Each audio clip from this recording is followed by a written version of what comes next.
So we've covered access keys in detail. Now it's time to learn about the other kind of keyboard shortcut, key combinations. If you want to get to word commands and options directly without using a mouse or your access keys, you can use key combinations.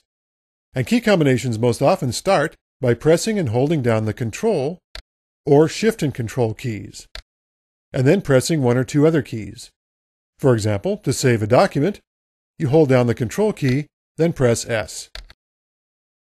You can find lists of key combinations in the quick reference card at the end of this course.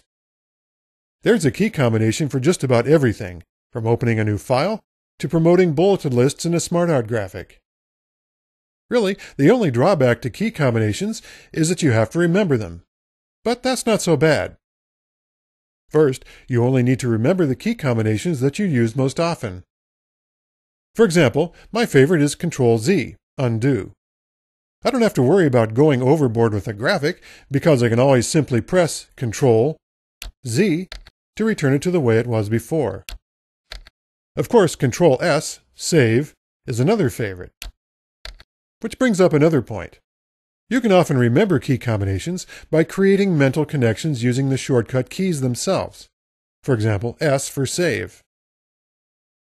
You could think of X, which is the shortcut key for cut, as being a pair of scissors. Of course, there is Ctrl-P for printing, Ctrl-O for opening files, Ctrl-F for finding text,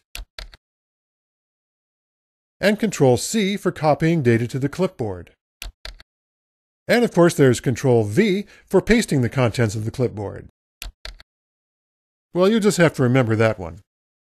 But once you commit your favorite combinations to memory, you'll find that you can use them in many other Office programs, and in other programs running on Microsoft Windows. If your memory needs a little nudge, you can always refer to the list in the quick reference card at the end of this course. And you can also often find key combinations by holding the mouse cursor over a command and reading the screen tip. But the key to remembering key combinations is to start small. Start by using one, like Ctrl-S to save you time. Then as you add more combinations to your repertoire, you'll find yourself saving more and more time. Pretty soon you'll be adding flourishes to your combinations, like Ctrl-Shift-C. This combination copies formatting only. Then you can paste just the formatting by pressing Ctrl-Shift-V. Or you can do the opposite. Copy the text by pressing Ctrl-C, then press Ctrl-Alt-V to paste the text with different formatting. Again, the goal is not to memorize long lists of key combinations, but to start using the combinations that make the most sense for the way you work. If it saves you time, use it. In the next few movies, we'll explore all kinds of key combinations for working with document files, moving around in a document, working with text, and other handy shortcuts. Combinations that will make your job easier, faster, and even more fun.